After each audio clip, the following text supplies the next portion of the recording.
మహోన్నతుడు, సర్వోన్నతుడు, సర్వశక్తి కలిగినటువంటి యేసుక్రీస్తు వారి యొక్క మహిమ కలిగినటువంటి నామములో గ్రేస్ఫుల్ మినిస్ట్రీస్ ద్వారా దేవుని యొక్క వాక్యాన్ని వింటున్నటువంటి మీ అందరికీ మా వందనాలు తెలియజేస్తున్నాము. మరి గడిచినటువంటి 69 దినాలు కూడా దేవుని యొక్క వాక్యాన్ని చదవడానికి దేవుడు ఎంతగానో కృపనిచ్చారు. మరి ఈ 70వ దినం యెహోషువ గ్రంథాన్ని కూడా మనం పూర్తి చేసుకోవడానికి దేవుడు ఎంతగానో కృప చూపిస్తున్నందుకై ఆయనకి కృతజ్ఞతలు తెలియచేస్తున్నాం. మరి విశేషంగా మీకు మరొకసారి మనవి చేసేదేమంటే, మా యొక్క ఈ ఛానల్ని సబ్స్క్రైబ్ చేసుకోండి, ఇంకా అనేకులకు పరిచయం చేయండి. ఎందుకంటే దేవుని యొక్క వాక్యాన్ని చదవాలని ఆశ ఉన్నా చదవలేని స్థితిలో ఎంతోమంది ఉన్నారు. కానీ బైబిల్ అంతయు కూడా పూర్తి చేయడానికి ఇదొక గొప్ప అవకాశం. దయచేసి దేవుని కొరకు, దేవుని యొక్క వాక్యం వినడం కొరకు మీ యొక్క అమూల్యమైన సమయాన్ని వెచ్చించవలసిందిగా ప్రభు పేరిట మనవి చేస్తున్నాము. అలాగే అనేకులకు కూడా పరిచయం చేసి మరి లైక్ చేయండి, షేర్ చేయండి, సబ్స్క్రైబ్ చేయండి. మా ఈ పరిచర్యలో మాతో కూడా మీరు సహకరించండి. దేవుని నామానికి మహిమ కలుగును గాక. మీరు అలా చేస్తారని ఆశిస్తూ ఈ దినం 70వ రోజు దేవుని యొక్క వాక్యాన్ని చదువుకుందాం. యెహోషువ 22వ అధ్యాయము. యెహోషువ రూబేనీయులను, గాదీలను, మనష్షే అర్ధగోత్రపు వారిని పిలిపించి వారితో ఇట్లనెను: యెహోవా సేవకుడైన మోషే మీకు ఆజ్ఞాపించినది అంతయు మీరు చేసి ఉన్నారు. మరియు నేను మీకు ఆజ్ఞాపించిన వాటన్నిటి విషయంలో నా మాట వినియున్నారు. బహుదినముల నుండి నేటి వరకు మీరు మీ సహోదరులను విడువక మీ దేవుడైన యెహోవా ఆజ్ఞను అనుసరించి నడిచియున్నారు. ఇప్పుడు మీ దేవుడైన యెహోవా మీ సహోదరులతో చెప్పినట్లు వారికి నెమ్మది కలుగజేసి ఉన్నాడు. కాబట్టి మీరిప్పుడు యెహోవా సేవకుడైన మోషే యొర్దాను అవతల మీకు స్వాస్థ్యముగా ఇచ్చిన దేశంలో మీ నివాసములకు తిరిగి వెళ్ళుడి. అయితే మీ పూర్ణ హృదయముతోనూ మీ పూర్ణ ఆత్మతోనూ మీ దేవుడైన యెహోవాను ప్రేమించుచు ఆయన మార్గములన్నిటిలో నడుచుకొనుచు ఆయన ఆజ్ఞలను గైకొనుచు ఆయనను హత్తుకొని ఆయనను సేవించుచు యెహోవా సేవకుడైన మోషే మీకు ఆజ్ఞాపించిన ధర్మమును ధర్మశాస్త్రమును అనుసరించి నడుచుకొనుడి. అతడిలాగు చెప్పిన తరువాత వారిని దీవించి వెళ్ళనంపగా వారు తమ నివాసములకు పోయిరి. మోషే బాషానులో మనష్షే అర్ధగోత్రమునకును, యెహోషువ పడమటి దిక్కున యొర్దాను అద్దరిని వారి సహోదరులలో మిగిలిన అర్ధగోత్రమునకును స్వాస్థ్యములిచ్చిరి. మరియు యెహోషువ వారి నివాసములకు వారిని వెళ్ళనంపినప్పుడు అతడు వారిని దీవించి వారితో ఇట్లనెను: మీరు మిక్కిలి కలిమిగలవారై అతి విస్తారమైన పశువులతోనూ, వెండితోనూ, బంగారుతోనూ, ఇత్తడితోనూ, ఇనుముతోనూ, అతి విస్తారమైన వస్త్రములతోనూ తిరిగి మీ నివాసములకు వెళ్ళుచున్నారు. మీ శత్రువుల దోపుడు సొమ్మును మీరును మీ సహోదరులను కలిసి పంచుకొనుడి. కాబట్టి రూబేనీయులను, గాదీయులను, మనష్షే అర్ధగోత్రపు వారును యెహోవా మోషే ద్వారా సెలవిచ్చిన మాట చొప్పున తాము స్వాధీనపరుచుకొనిన స్వాస్థ్య భూమి అయిన గిలాదులోనికి వెళ్ళుటకు కనాను దేశమందలి షిలోహులోనున్న ఇశ్రాయేలీల యొద్ద నుండి బయలుదేరిరి. కనాను దేశమందున్న యొర్దాను ప్రదేశమునకు వచ్చినప్పుడు రూబేనీయులను, గాదీయులను, మనష్షే అర్ధగోత్రపు వారును అక్కడ యొర్దాను దగ్గర ఒక బలిపీఠమును కట్టిరి. అది చూపునకు గొప్ప బలిపీఠమే. అప్పుడు రూబేనీయులను, గాదీయులను, మనష్షే అర్ధగోత్రపు వారును ఇశ్రాయేలీల ఎదుటి వైపున యొర్దాను ప్రదేశంలో కనాను దేశమునెదుట బలిపీఠమును కట్టిరని ఇశ్రాయేలీలకు వర్తమానం వచ్చెను. ఇశ్రాయేలీలు ఆ మాట వినినప్పుడు సమాజమంతయు వారితో యుద్ధము చేయుటకు షిలోహులో కూడి ఇశ్రాయేలీలు గిలాదులోనున్న రూబేనీల యొద్దకును, గాదీల యొద్దకును, మనష్షే అర్ధగోత్రపు వారి యొద్దకును యాజకుడగు ఎలియాజరు కుమారుడైన ఫీనెహాసును పంపిరి. ఇశ్రాయేలీల గోత్రములన్నిటిలో ప్రతిదాని పితరుల కుటుంబపు ప్రధానుని అనగా 10 మంది ప్రధానులను అతనితో కూడా పంపిరి. వారందరూ ఇశ్రాయేలీల సమూహములలో తమ తమ పితరుల కుటుంబములకు ప్రధానులు. వారు గిలాదు దేశంలోనున్న రూబేనీల యొద్దకును, గాదీల యొద్దకును, మనష్షే అర్ధగోత్రపు వారి యొద్దకును పోయి వారితో ఇట్లనిరి: యెహోవా సర్వసమాజపు వారు చెప్పుచున్నదేమనగా, నేడు బలిపీఠమును కట్టుకొని నేడే యెహోవాను అనుసరించుట మాని ఇశ్రాయేలీల దేవుని మీద మీరేలా తిరుగుబాటు చేయుచున్నారు? పెయోరు విషయంలో మనము చేసిన దోషం మనకు చాలదా? అందుచేత యెహోవా సమాజంలో తెగులు పుట్టెను గదా. నేటి వరకు మనము దాని నుండి పవిత్రపరచుకొనకయున్నాము. మీరు ఈ దినమున యెహోవా వెంబడి నుండి తొలగిపోవునట్టు నేడు యెహోవా మీద తిరుగుబడి ద్రోహము చేసెదరేమి? అలాగైతే ఆయన ఇక మీదట ఇశ్రాయేలీల సర్వ సమాజము మీద కోపపడును గదా. మీ స్వాస్థ్యమైన దేశము అపవిత్రముగా నుండిన ఎడల యెహోవా మందిరముండు యెహోవా స్వాధీన దేశమునకు మీరు వచ్చి మా మధ్యను స్వాస్థ్యము తీసుకొనుడి. మన దేవుడైన యెహోవా బలిపీఠము గాక వేరొక బలిపీఠమును కట్టుకొని యెహోవా మీద తిరగబడకుడి, మా మీద తిరగబడకుడి. జెరాహు కుమారుడైన ఆకాను ప్రతిష్ఠితమైన దాని విషయంలో తిరగబడినప్పుడు ఇశ్రాయేలీల సర్వ సమాజం మీదికి కోపము రాలేదా? తన దోషము వలన ఆ మనుష్యుడొక్కడే మరణమాయనా?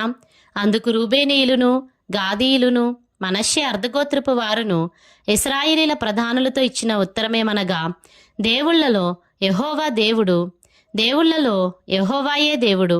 సంగతి ఆయనకు తెలియను, ఇశ్రాయేలీలు తెలుసుకొందురు. ద్రోహము చేతనైనను యెహోవా మీద తిరుగుబాటు చేతనైనను మేము ఈ పని చేసిన ఎడల నేడు మమ్ము బ్రతుకనీయకుడి. యెహోవాను అనుసరింపక తొలగిపోయి దహనబలినైనను నైవేద్యమునైనను దాని మీద అర్పించుటకే గాని సమాధాన బలులను దాని మీద అర్పించుటకే గాని మేము ఈ బలిపీఠమును కట్టిన ఎడల యెహోవా తానే విమర్శ చేయునుగాక. వేరొక హేతువు చేతనే ఈ బలిపీఠమును కట్టితిమి. ఏమనగా, రాబోవు కాలమున మీ సంతానపు వారు మా సంతానపు వారితో ఇశ్రాయేలీల దేవుడైన యెహోవాతో మీకేమి సంబంధము? రూబేనీయులారా, గాదీయులారా, మీకును మాకును మధ్య యెహోవా యొర్దానును సరిహద్దుగా నియమించెను గదా. యెహోవా యందు మీకు పాలేదియూ లేదని చెప్పుట వలన మీ సంతానపు వారు మా సంతానపు వారిని యెహోవా విషయంలో భయభక్తులు లేని వారగునట్లు చేయుదురేమో అని భయపడి ఆ హేతువు చేతనే దీన్ని చేసితిమి. కాబట్టి మనము బలిపీఠమును కట్టుటకు సిద్ధపరచుదము రండని చెప్పుకొంటిమి. అది దహన బలులు నర్పించుటకైనను బలులు నర్పించుటకైనను కాదు.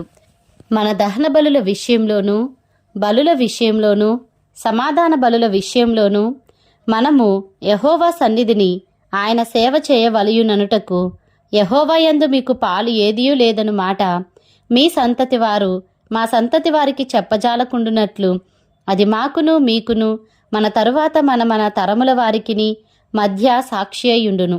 అందుకు ఇక మీదట వారు మాతోనే గాని మా తరముల వారితోనే గాని అట్లు చెప్పిన ఎడల మేము మన పితరులు చేసిన బలిపీఠపు ఆకారంను చూడుడి, ఇది దహన బలి నర్పించుటకు కాదు, బలి నర్పించుటకు కాదు గాని మాకును మీకును మధ్య సాక్షి అయ్యుండుటకే అని చెప్పుదమని అనుకొంటిమి. ఆయన మందిరమునెదుటనున్న మన దేవుడైన యెహోవా బలిపీఠము తప్ప దహన బలులకైనను నైవేద్యములకైనను బలులకైనను వేరొక బలిపీఠమును కట్టునట్లు నేడు యెహోవాను అనుసరింపక తొలగిపోయిన ఎడలనేమి, యెహోవా మీద ద్రోహము చేసిన ఎడలనేమి మేము శాపగ్రస్తులు మగుదుముగాక. ఫీనేహాసను యాజకుడును సమాజ ప్రధానులును అనగా అతనితో ఉండిన ఇశ్రాయేలీల ప్రధానులును రూబేనీయులును గాదీయులును మనష్షీయులును చెప్పిన మాటలను విని సంతోషించిరి. అప్పుడు యాజకుడైన ఎలియాజరు కుమారుడగు ఫీనేహాసు రూబేనీయులతోనూ గాదీయులతోనూ మనష్షీలతోనూ మీరు యెహోవాకు విరోధముగా ఈ ద్రోహము చేయలేదు గనుక యెహోవా మన మధ్యనున్నాడని నేడు ఎరుగుదుము. ఇప్పుడు మీరు యెహోవా చేతిలో నుండి ఇశ్రాయేలీలను విడిపించి ఉన్నారని చెప్పెను. యాజకుడైన ఎలియాజరు కుమారుడగు ఫీనేహాసును ప్రధానులను గిలాదులోని రూబేనీయుల యొద్ద నుండియు గాదీయుల యొద్ద నుండియు ఇశ్రాయేలీల యొద్దకు తిరిగి వచ్చి జనులకు ఆ మాట తెలియజెప్పగా ఇశ్రాయేలీలు విని సంతోషించిరి. అప్పుడు ఇశ్రాయేలీలు దేవుని స్తుతించి రూబేనీయులును గాదీయులును నివసించు దేశమును పాడు చేయుటకు వారి మీద యుద్ధము చేయుట మానిరి. రూబేనీయులును గాదీయులును యెహోవాయే దేవుడు అనుటకు ఇది మన మధ్యను సాక్షియగునని దానికి ఏదా అను పేరు పెట్టిరి. యెహోషువ 23వ అధ్యాయము. చుట్టూనున్న వారి శత్రువులలో ఎవరునూ వారి మీదికి రాకుండా యెహోవా ఇశ్రాయేలీయులకు నెమ్మది కలుగజేసిన మీదట అనేక దినములైన తరువాత యెహోషువ బహు సంవత్సరములు గల వృద్ధుడాయెను. అప్పుడతడు ఇశ్రాయేలీయులందరినీ, వారి పెద్దలను, వారి ముఖ్యులను, వారి న్యాయాధిపతులను, వారి నాయకులను పిలిపించి వారితో ఇట్లనెను: నేను బహు సంవత్సరములు గడిచిన ముసలివాడను. మీ దేవుడైన యెహోవా మీ నిమిత్తము సమస్త జనములకు చేసినదంతయు మీరు చూచితిరి. మీ నిమిత్తము యుద్ధము చేసిన వాడు మీ దేవుడైన యెహోవాయే. చూడుడి, యొర్దాను మొదలుకొని తూర్పు దిక్కున మహాసముద్రము వరకు నేను నిర్మూలము చేసిన సమస్త జనముల దేశమును, మీ గోత్రముల స్వాస్థ్యము మధ్య మిగిలియున్న ఈ జనముల దేశమును మీకు వంతు చీట్ల వలన పంచిపెట్టి తిని, మీ దేవుడైన యెహోవాయే వారిని మీ ఎదుట నిలవకుండా వెళ్ళగొట్టిన తరువాత మీ దేవుడైన యెహోవా మీతో సెలవిచ్చినట్లు మీరు వారి దేశమును స్వాధీనపరచుకొందురు. కాబట్టి మీరు మోషే ధర్మశాస్త్ర గ్రంథంలో వ్రాయబడినదంతటినీ గైకొని అనుసరించుటకు మనసు దృఢము చేసుకొని ఎడమకు గాని కుడికి గాని దాని నుండి తొలగిపోక మీ యొద్ద మిగిలియున్న ఈ జనుల సహవాసము చేయక, వారి దేవతల పేర్లను ఎత్తక, వాటి తోడని ప్రమాణము చేయక, వాటిని పూజింపక, వాటికి నమస్కరింపక, మీరు నేటి వరకు చేసినట్లు మీ దేవుడైన యెహోవాను హత్తుకొని ఉండవలెను. యెహోవా బలముగల గొప్ప జనములను మీ ఎదుట నుండి కొట్టివేసి ఉన్నాడు. మీ ఎదుట నేటి వరకును ఏ మనుష్యుడునూ నిలిచి ఉండలేదు. మీ దేవుడైన యెహోవా మీకిచ్చిన మాట చొప్పున తానే మీ కొరకు యుద్ధం చేయువాడు గనుక మీలో ఒకడు 1000 మందిని తరుమును. కాబట్టి మీరు బహుజాగ్రత్త పడి మీ దేవుడైన యెహోవాను ప్రేమింపవలెను. అయితే మీరు వెనుకకు తొలగి మీ యొద్ద మిగిలియున్న ఈ జనములను హత్తుకొని వారితో 1000 మంది, వారితో మీరును మీతో వారును సాంగత్యము చేసిన ఎడల మీ దేవుడైన యెహోవా మీ ఎదుట నుండి ఈ జనములను కొట్టివేయుట మానును. మీ దేవుడైన యెహోవా మీకిచ్చిన ఈ మంచి దేశంలో ఉండకుండా మీరు నశించు వరకు వారు మీకు ఉరిగాను, బోనుగాను, మీ ప్రక్కల మీద కొరడాలుగాను, మీ కన్నులలో ముళ్ళుగాను ఉందురు. ఇదిగో, నేడు నేను సర్వలోకుల మార్గమున వెళ్ళుచున్నాను. మీ దేవుడైన యెహోవా మీ విషయమై సెలవిచ్చిన మంచి మాటలన్నిటిలో ఒకటి అయినను తప్పియుండలేదని మీరు అనుభవపూర్వకంగా ఎరుగుదురు. అవి అన్నీ మీకు కలిగెను, వాటిలో ఒక్కటి అయినను తప్పియుండలేదు. అయితే మీ దేవుడైన యెహోవా మీతో చెప్పిన మేలంతయు మీకు కలిగిన ప్రకారము మీ దేవుడైన యెహోవా మీకిచ్చిన ఈ మంచి దేశంలో ఉండకుండా ఆయన మిమ్ము నశింపజేయు వరకు యెహోవా మీ మీదికి కీడంతయు రాజేయును. మీరు మీ దేవుడైన యెహోవా మీకు నియమించిన ఆయన నిబంధనను మీరి ఇతర దేవతలను పూజించి వాటికి నమస్కరించిన ఎడల యెహోవా కోపము మీ మీద మండును గనుక ఆయన మీకిచ్చిన ఈ మంచి దేశంలో నుండకుండా మీరు శీఘ్రంగా నశించిపోవుదురు. యెహోషువ 24వ అధ్యాయము. యెహోషువ ఇశ్రాయేలీల గోత్రముల వారినందరినీ షెకెములో పోగుచేసి వారి పెద్దలను, వారి ప్రధానులను, వారి న్యాయాధిపతులను, వారి నాయకులను పిలిపింపగా వారు వచ్చి దేవుని సన్నిధిని నిలిచిరి. యెహోషువ జనులందరితో ఇట్లనెను: ఇశ్రాయేలీల దేవుడైన యెహోవా చెప్పునదేమనగా, ఆదికాలం నుండి మీ పితరులు అనగా అబ్రహాముకును నాహోరుకును తండ్రి అయిన తెరాహు కుటుంబీకులు నది యూఫ్రటీసు అద్దరిని నివసించి ఇతర దేవతలను పూజించిరి. అయితే నేను నది అద్దరు నుండి మీ పితరుడైన అబ్రహామును తోడుకొని వచ్చి కనాను దేశమందంతటా సంచరింపజేసి అతనికి సంతానమును విస్తరింపజేసి అతనికి ఇస్సాకును ఇచ్చితిని. ఇస్సాకునకు నేను యాకోబు, ఏశావులను ఇచ్చితిని. శేయీరు మన్యములను స్వాధీనపరుచుకొనున్నట్లు వాటిని ఏశావుకిచ్చితిని. యాకోబును అతని కుమారులను ఐగుప్తులోనికి దిగిపోయిరి. తరువాత నేను మోషే అహరోనులను పంపి దాని మధ్యను నేను చేసిన క్రియల వలన ఐగుప్తీయులను హతము చేసి మిమ్మును వెలుపలికి రప్పించి తిని. నేను ఐగుప్తులో నుండి మీ తండ్రులను రప్పించినప్పుడు మీరు సముద్రం వద్దకు రాగా ఐగుప్తీయులు రథములతోనూ రౌతులతోనూ మీ తండ్రులను ఎర్ర సముద్రము వరకు తరిమిరి. వారు యెహోవాకు మొరపెట్టినప్పుడు ఆయన మీకును ఐగుప్తీయులకును మధ్య చీకటిని కల్పించి సముద్రమును వారి మీదికి రప్పించి వారిని ముంచివేశెను. ఐగుప్తు దేశములో నేను చేసిన దానిని మీరు కన్నులారా చూచితిరి. అటు తరువాత మీరు బహుదినములు అరణ్యములో నివసించితిరి. యొర్దాను అద్దరిని నివసించిన అమోరీల దేశమునకు నేను మిమ్మును రప్పించినప్పుడు వారు మీతో యుద్ధము చేయగా నేను మీ చేతికి వారిని అప్పగించితిని. మీరు వారి దేశమును స్వాధీనపరుచుకొంటిరి. వారు మీ ఎదుట నిలవకుండా వారిని నశింపజేసితిని. తరువాత మోయాబు రాజును సిప్పోరు కుమారుడునైన బాలాకు లేచి ఇశ్రాయేలీలతో యుద్ధం చేసి మిమ్ము శపించుటకు బెయోరు కుమారుడైన బిలామును పిలువనంపగా నేను బిలాము మనవి విననొల్లనైతిని గనుక అతడు మిమ్మును దీవించుచునే వచ్చెను. అతని చేతి నుండి నేనే మిమ్మును విడిపించి తిని. మీరు యొర్దాను దాటి యెరికో దగ్గరకు వచ్చినప్పుడు యెరికోకు యజమానులగు అమోరీయులు, పెరిజ్జీయులు, కనానీయులు, హిత్తీయులు, గిర్గాషీయులు, హివ్వీయులు, యెబూసీయులను వారు మీతో యుద్ధము చేయగా నేను వారిని మీ చేతికి అప్పగించి తిని. మరియు నేను మీకు ముందుగా కందిరీగలను పంపితిని. నీ ఖడ్గము కాదు, నీ విల్లు కాదు, కానీ అవే అమోరీల రాజులనిద్దరినీ తోలివేసెను. మీరు సేద్యము చేయని దేశమును మీరు కట్టని పట్టణములను మీకిచ్చియున్నాను. మీరు వాటిలో నివసించుచున్నారు. మీరు నాటని ద్రాక్ష తోటల పండ్లను ఒలీవ తోటల పండ్లను తినుచున్నారు. కాబట్టి మీరు యెహోవాయందు భయభక్తులు గలవారై ఆయనను నిష్కపటముగాను సత్యముగాను సేవించుచు మీ పితరులు నది అద్దరిని ఐగుప్తులో సేవించిన దేవతలను తొలగద్రోసి యెహోవానే సేవించుడి.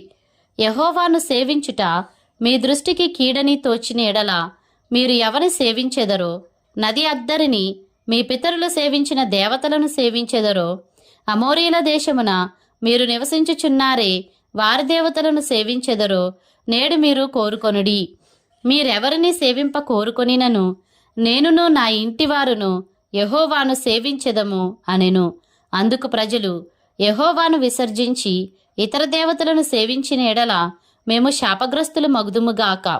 ఐగుప్తు దేశమును దాసుల గృహంలో నుండి మనలను మన తండ్రులను రప్పించి మన కన్నుల ఎదుట ఆ గొప్ప సూచక క్రియలను చేసి మనము నడిచిన మార్గములన్నిటిలోనూ మనము వెళ్ళిన ప్రజలందరి మధ్యను మనలను కాపాడిన యెహోవాయే మన దేవుడు. యెహోవా ఆ దేశంలో నివసించిన అమోరీయులు మొదలైన ప్రజలందరూ మన ఎదుట నిలవకుండా వారిని తోలివేసినవాడు. యెహోవానే సేవించెదము, ఆయనయే మా దేవుడని ప్రత్యుత్తరమిచ్చిరి. అందుకు యెహోషువ, యెహోవా పరిశుద్ధ దేవుడు, రోషము గల దేవుడు. ఆయన మీ అపరాధములను మీ పాపములను పరిహరింపనివాడు. మీరు ఆయనను సేవింపలేరు. మీరు యెహోవాను విసర్జించి అన్యదేవతలను సేవించిన ఎడల ఆయన మీకు మేలు చేయువాడైనను మనస్సు త్రిప్పుకొని మీకు కీడు చేసి మిమ్మును క్షీణింపజేయననగా జనులు అట్లు కాదు, మేము యెహోవానే సేవించెదమని యెహోషువతో చెప్పిరి. అప్పుడు యెహోషువ, మీరు యెహోవానే సేవించెదమని ఆయనను కోరుకొన్నందుకు మిమ్మును గూర్చి మీరే సాక్షులయ్యున్నారనగా వారు మేము సాక్షులమే అనిరి. అందుకతడు, అలాగైతే మీ మధ్యనున్న అన్యదేవతలను తొలగద్రోసి ఇశ్రాయేలీల దేవుడైన యెహోవా తట్టు మీ హృదయంను త్రిప్పుకొనుడని చెప్పెను. అందుకు జనులు, మన దేవుడైన యెహోవానే సేవించెదము, ఆయన మాటయే విందుమని యెహోషువతో చెప్పిరి.